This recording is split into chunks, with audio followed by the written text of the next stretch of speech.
Good morning, second year Commerce and Arts. Today is our third lecture of economics. Earlier we have discussed the economics, microeconomics and macroeconomics, scarcity concept and so many things, जिसके तहत हम लोगों को मालूम हुआ कि resources are square. हम लोग की कहते नहीं है कि इच्छाएं सीमित हैं और रिसोर्सेज सीमित हैं। ये between the trade off between the resources and the need, इस पे उस रिसोर्सेज को हम कैसे पूरा करें, इस पर हम लोगों ने पिछले चैप्टर्स में इस पर हम लोगों ने डिस्कशन किया। आज एक जो प्रॉब्लम आ रहा है, जो अक्सर that is the central problem of N economy, हम लोग इस पर आज डिस्कस करेंगे कि मुख्य समस्या क्या होती है। हम लोग मेन टॉपिक पर आए थे कि छोटा सा हम लोग घर के सिनारियो को डिस्कस करें कि घर में मान लीजिए कि घर में आपके लोग जो भी 2-4 लोग रहते हैं, मम्मी पापा, आप लोग। पापा ने बताया कि आज 8-10 लोग खाने पर आएंगे, तो ठीक है, तो मम्मी पूछेंगी कौन है, तो पापा ने बताया कि हमारे फ्रेंड हैं, उनकी वाइफ है, उनके 2-3 बच्चे हैं, उनकी सिस्टर है, उनके मम्मी पापा। ठीक है, तो ये एक सिनारियो हम लोग लेते हैं कि इस पर क्या घर में कैसे जो है हम सामान को बनाएंगे, कैसे क्या करेंगे, ये सारी चीज़ों को हम डिस्कशन अगर हम करें तो पहला होगा कि जब पापा ने कहा कि 8-10 लोग खाने पर आएंगे, तो मम्मी पूछेगी कौन है, तो पापा ने बताया जैसे मैंने अभी बताया। अब दूसरा होगा क्या बनेगा, है ना। एक चीज होगा क्या बनेगा, मान लीजिए कि अगर कोई ऐसी फैमिली जहाँ वेज और नॉन वेज का है, तो यहाँ वहाँ पर ये होगा कि सब हाँ वेज रहेगा कि नॉन वेज रहेगा। और अगर सिद्ध मान लीजिए कि एक नॉन वेज वाली फैमिली है, तो वहाँ पर होगा कि सीधा कि हाँ भाई वेज बनेगा। कोई भी चीज होगा क्या बनेगा, और फिर उस बनने में आएगा कि उन लोगों को क्या क्या पसंद है, क्योंकि उम्र के हिसाब से कुछ लोग जो बुजुर्ग हैं उनको सादा खाना पसंद है, छोटे बच्चे हैं तो फास्ट फूड पसंद है, और आपका और जो हम लोग के मिडिल एज के हैं उनकी एक अलग पसंद है। साथ ही साथ ये भी होगा कि एक जो बहुत बड़ा क्वेश्चन होना चाहिए वो होना चाहिए क्या नहीं बनेगा। ठीक है ना, जैसे हम सब्जी लेने जाते हैं तो हम जरूर पूछ लेते हैं हाँ भाई क्या नहीं लेना है, क्योंकि सवाल ये है कि हमारे पास कम पैसा है, तो हमको तो ये भी देखना है कि हम ऐसी चीजें न ले आए जो घर में जरूरत ना हो या है ऑलरेडी।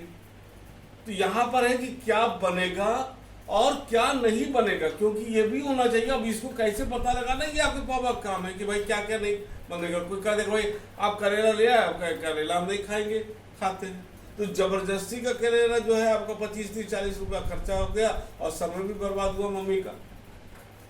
ठीक है, उसके बाद अगर कोई चीज ये हो रहा है कि ये बनेगा, तो सपोज कर लीजिए कि उसमें से कोई आइटम ऐसा है कि पहला उसमें मम्मी को आता है, लेकिन अकेले 2 आदमी पे बनेंगे तो वो 1000 रुपया पड़ जाएगा खाने पर, और बाहर 400 रुपया प्लेट में मिल जाएगा।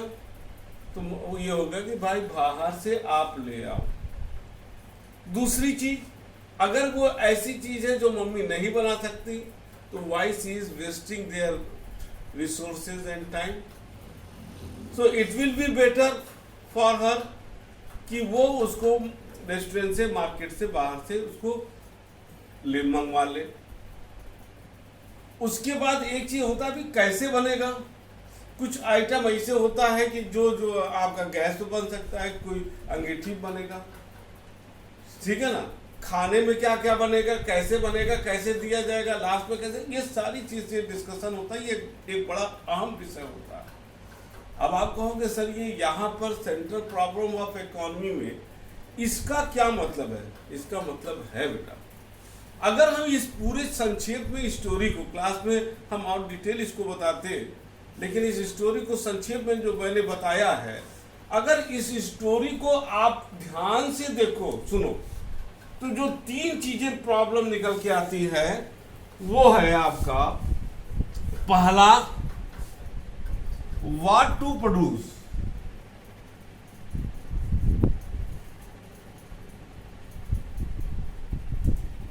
ठीक है ना। दूसरा हाउ टू प्रोड्यूस,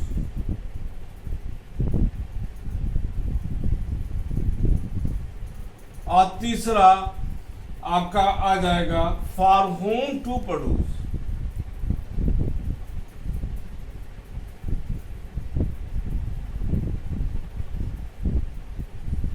अब हम ये लोग इसको देखें, जब व्हाट टू प्रोड्यूस की बात करते हैं तो एक इनहेरेंट क्वेश्चन होता है व्हाट नॉट टू प्रोड्यूस।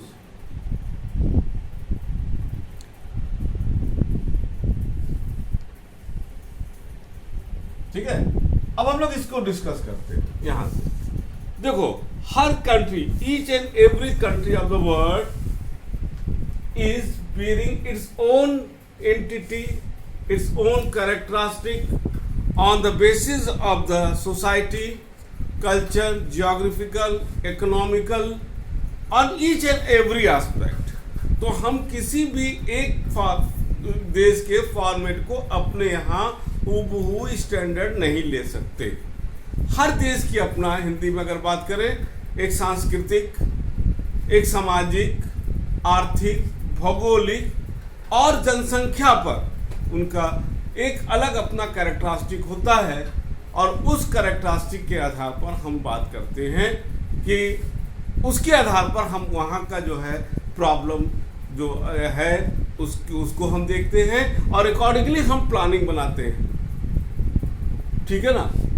अब यहाँ पर जो हम बात करें, जैसे मान लीजिए इंडिया है, इंडिया इज द 135 करोड़ की आबादी है, और 135 करोड़ की आबादी होने के साथ साथ इसका क्षेत्रफल भी काफ़ी बड़ा है, और यहाँ पर हर तरीके के लोग, यहाँ पर धर्म पर बात करें तो हिंदू, मुस्लिम, सिख, ईसाई भी है, हर धर्म, जाति, समाज रहते हैं। ठीक है, यहाँ पर वो वर्ग है जो बॉम्बे है, जहाँ पर बड़े बड़े फिल्म स्टार रहते हैं, और वो भी है गांव का जो आदिवासी एरिया है, जहाँ के लोगों ने बात सूरज की रोशनी के अलावा कुछ देखा ही नहीं है। ठीक है, अलग कल्चर है, अलग इकोनॉमी है। बॉम्बे की इकोनॉमी है जिसको अलग इकोनॉमी कह सकते हैं, तो कुछ इकोनॉमी ये है कि जहाँ पर लोग किस तरह से खाते हैं हम आप उसको कल्पना भी नहीं कर सकते। तो एक डाइवर्सिफाइड नेचर की इकोनॉमी है, पॉपुलेटेड एरिया है, गरीबी भी है। There is a problem in Indian economy is the haves and haves not, गरीबी और अमीरी का है। तो ये कुछ प्रॉब्लम है, तो हम अमेरिका या इंग्लैंड की इकोनॉमी को हूबहू हम अपने यहाँ फॉलो नहीं कर सकते। अब यहाँ आते हैं व्हाट टू प्रोड्यूस। देखो, दोनों की सबकी जरूरत अलग है, कहते नहीं एक है। बड़ा बढ़िया डिस्कशन हुआ, कभी कभी लोग कहते हैं साहब ढाबे पर जीएसटी नहीं लगता, होटल पर जीएसटी लगता। देखो, ढाबे पर या मारवाड़ी भोजनालय में लोग खाना खाने जाते हैं, शौकिया नहीं जाते हैं, लेकिन रेस्टोरेंट में शौकिया जाते हैं। जब शौकिया जाते हैं तो गवर्नमेंट करती टैक्स दे दीजिए भैया। तो यही चीज यहाँ पर आएंगे कि अगर हम व्हाट टू प्रोड्यूस की हम बात करेंगे तो कौन कौन से सामान हमको प्रोड्यूस करना चाहिए। अगर हम उसकी बात करें तो कई तरीके के सामान होते हैं। कैपिटल गुड्स हो गया और एक कंज्यूमर गुड्स हो गया। ये सेंटर देखिए आ रहा है, कैपिटल गुड्स और आपका आ गया।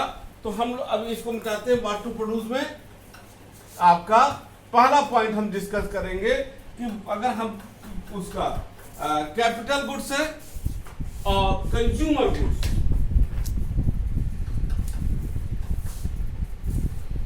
ठीक है ना।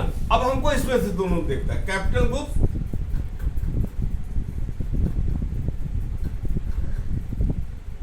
और कंज्यूमर गुड्स।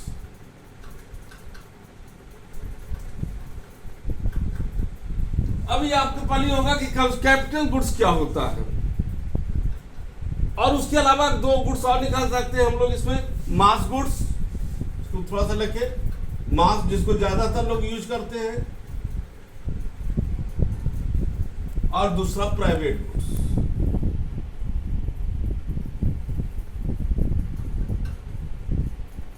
देखिए, कैपिटल गुड्स वो होता है जो हमारे इंडस्ट्रीज में हमको हमारे काम आता है, ठीक है ना।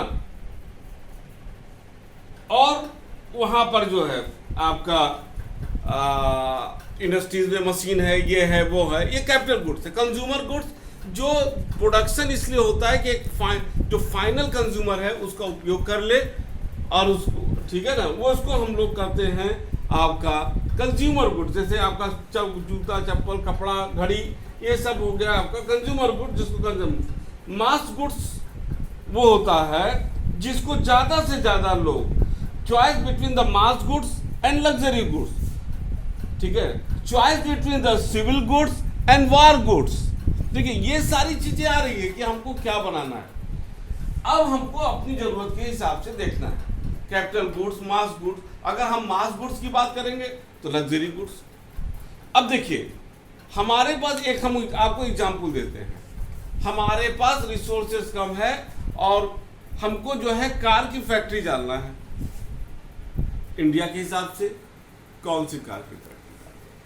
क्या लोगों की यूज, प्राइवेट यूज करने के लिए या टैक्सी के लिए डालें?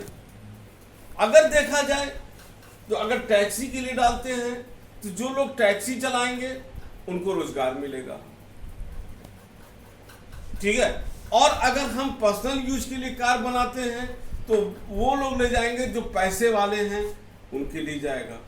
तो यहाँ मशीन अगर बनाते हैं तो मशीन अगर हम बनाते हैं that is the capital good. अगर हम मशीन बनाते हैं तो मशीन का उपयोग एक आम आदमी नहीं करेगा। मशीन का उपयोग होगा कि अगर हमारा भविष्य में चांसेस है और ज्यादा से ज्यादा इंडस्ट्रीज लगने का, तो अब और कंज्यूमर गुड्स जो फाइनल कंजम्पशन में ले जाता है। जब हम लोग इंडस्ट्रियल सेक्टर में अध्ययन करते हैं तो हम लोग देखते हैं कि अगर देखो बिना कंज्यूमर गुड्स का काम नहीं चलेगा, लेकिन अगर देखते हैं कि कैपिटल गुड्स की इंडस्ट्रीज कम है तो एक क्वेश्चन उठता है, इसका मतलब है कि future aspect of the industrial development in that country is very low because there is no chance to utilize to produce the capital goods, क्योंकि कैपिटल गुड्स तभी बनेगा जब भविष्य में उसके चांसेस होंगे, ठीक है ना। अब यहां पर कैपिटल गुड्स, तो अब हमको तो ये भी देखना है कि अगर कंज्यूमर गुड्स है तो कंज्यूमर गुड्स बनाने के लिए मुझे कैपिटल गुड्स चाहिए, और अगर कैपिटल गुड्स हम बना रहे हैं तो कैपिटल गुड्स इसका मतलब है कि फ्यूचर में और भी हमारे इंडस्ट्रीज लगेंगे, ठीक है ना। तो यहां पर एक चीज आपको क्लियर हो गया कि choice between the capital goods and the consumer goods, ठीक है, capital goods and the consumer goods. अब नेक्स्ट आता है, जैसे मैंने कहा, choice between the mass goods and luxury goods. अब हमको मास गुड्स जो सब लोग यूज करता है, ज्यादातर यूज करते हैं कौन सा सामान?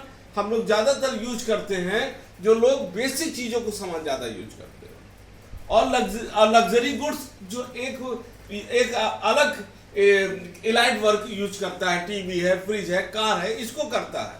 अब इसमें से हमको चुनना है। हमारे पास रिसोर्सेज कम है तो हमको क्या करना चाहिए? हमारे पास खाने का ठिकाना नहीं है और हम कह रहे हैं कि हमको बर्थडे मनाना है तो हमको केक काटना है। पहले तो हमको रोटी मिलना चाहिए जो बेसिक आवश्यकता है।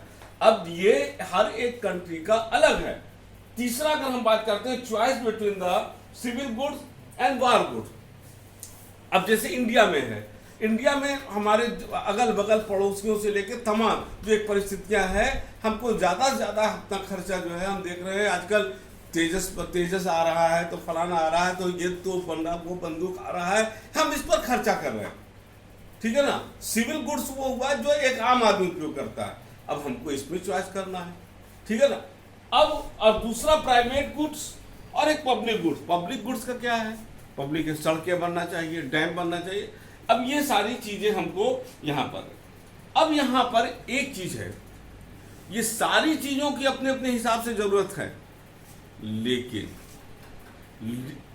This is the fundamental rule, there is a scarcity of the resources. और जब स्केर्सिटी ऑफ रिसोर्सेज है तो problem is the allocation of resources. हम उस रिसोर्सेज को कैसे एलोकेट करें जो तत्कालिक हमारी जो जरूरत है उसको पूरा कर सके और मैक्सिमम लोगों को सेटिस्फाई कर सके। आज हम बुलेट ट्रेन चलाने की बात कर रहे हैं, लोग इस पर भी शिकायत कर रहे हैं कि साहब आप बुलेट ट्रेन चलाने की बात कर रहे हैं, कई लाख करोड़ का खर्चा है। आप पहले ये देखिए कि एक एक क्षेत्र में हमारी ट्रेन चली जाए और ट्रेन सही चले, तो पहले हमको ये देखना है। तो ये now it has become the debatable question whether the bullet train at present time is the need of the hour, either to start the bullet train, या उस बुलेट ट्रेन पर होने वाले खर्चे को क्यों नहीं हम नॉर्मल ट्रेन या अदर ट्रांसपोर्ट सुविधाओं पर लगा दें, ताकि हर एक व्यक्ति हर एक गांव तक सड़क पहुंच सके और ट्रेन पहुंच सके। ठीक है ना? नहीं तो देख लीजिए किस तरीके से लोग हमारे ट्रेन पर लद के जाते हैं। तो ये क्योंकि रिसोर्सेज है, उस रिसोर्सेज को हम कहाँ प्रयोग करें? सड़कें बननी चाहिए, ठीक है ना, और हमारे कॉलेज बनने चाहिए, हॉस्पिटल बनने चाहिए। आज जिस तरीके से सिचुएशन चल रहा है, जिसकी वजह से हम लोग कोविड-19 को झेल रहे हैं, उसमें एक चीज आ रहा है कि आज अभी भी हमारे पास क्या हॉस्पिटल है, अभी हमारे पास पैसा है, लेकिन पैसा कहाँ खर्चा कर रहा है। आज भी हमारे पास जो हेल्थ इंफ्रास्ट्रक्चर है वो पूरी तरह डेवलप नहीं हो पाया है। इस पर I am not the political person to blame any political party as government, but it is a debatable question कि आज भी हम हेल्थ इंफ्रास्ट्रक्चर को डेवलप नहीं कर पाए। ठीक है ना? तो क्या वो रिसोर्सेज हमारा सही यूटिलाइज हो रहा है कि आज भी अस्पताल की कमी है, आज भी टेस्ट ठीक से नहीं हो पा रहा है? तो एक प्रॉब्लम खड़ा है कि पहले हमको किन क्षेत्रों को डेवलप करना। हम बुलेट ट्रेन चलाने जा रहे हैं कि बुलेट ट्रेन से ज्यादा जरूरी है कि हेल्थ इंफ्रास्ट्रक्चर को हम डेवलप करें। ये सारी चीजें यहाँ पर आ रहा है, तो वहां पर है जो मैक्सिमम मासेस को सेटिस्फाई कर सके। इसीलिए जब हम जो है व्हाट टू प्रोड्यूस की बात करते हैं, तो यहां पर आता है कि जो एक लाइन दिया उसको मैं बोल रहा था, the economy has to choose the commodity keeping in mind the need of the people in the country and allocate the resources in a such way that the guarantee maximum aggregate satisfaction। लोगों को maximum, aggregate word का एक अलग मतलब हमने पिछले class में बताया भी था, उसका होता है कि लोगों को ज्यादा से ज्यादा हम संतुष्ट कर सके।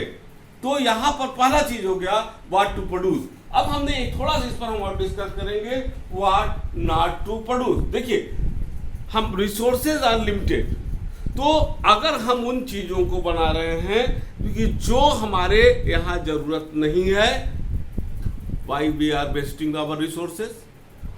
रिसोर्सेज को मुझे बचाना है।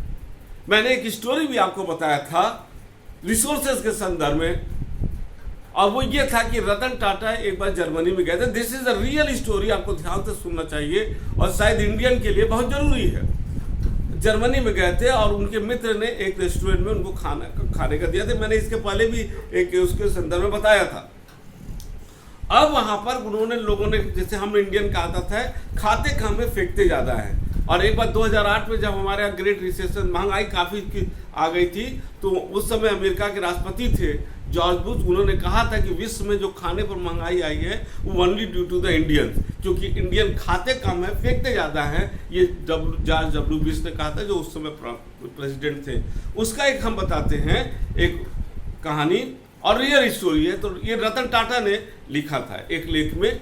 तो वहां पर उन्होंने 40% खाया होगा, 60% छोड़ दिया और वो पेमेंट करने जा रहे थे। एक ओल्ड लेडी वहां बैठी थी, उन्होंने कहा बेटा खाना क्यों छोड़ रहे हो? तो उनके फ्रेंड ने कहा कि हम छोड़े या कुछ करें, हम पैसा इसका दे रहे हैं। तब उन्होंने ओल्ड लेडी ने कहा कि मनी इज योर्स पर रिसोर्सेज इज नॉट योर्स। पैसा तुम्हारा है लेकिन resources belong to the society. आज उसी, आप शादी में जाते हैं, हम लोग खाना ले लेते हैं और फेंकते हैं। उसी खाने को आप जब जाइए सड़क पर फेंक दिया जाता है, तो एक गरीब आता है उसी को उठा करके ले जाता है, क्योंकि उसको वही एक रोटी नहीं मिल पाता। तो यहाँ पर रिसोर्सेज की स्कैर्सिटी की हम बात कर रहे हैं कि रिसोर्सेज को कैसे एलोकेट करें कि ताकि हम उसका सही तरीके से हम प्रयोग कर सकें। तो हमको अपने देश की जरूरत को देखना है।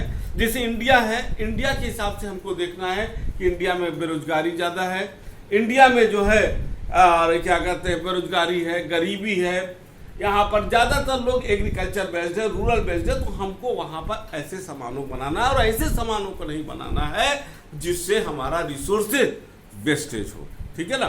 तो यहां पर एक चीज क्लियर हो गया। अब हम आगे जो दो प्रॉब्लम है उसको हम अगले क्लास में हम लोग डिस्कस करेंगे कि how to produce and for whom to produce, और उसके बाद हम इसको जो है इकोनॉमी से जोड़ते हुए हम इसको क्लास को हम लोग लेंगे कि कैसे किस किस इकोनॉमी में क्या क्या जरूरत होता है। तब तक के लिए good day and good bye.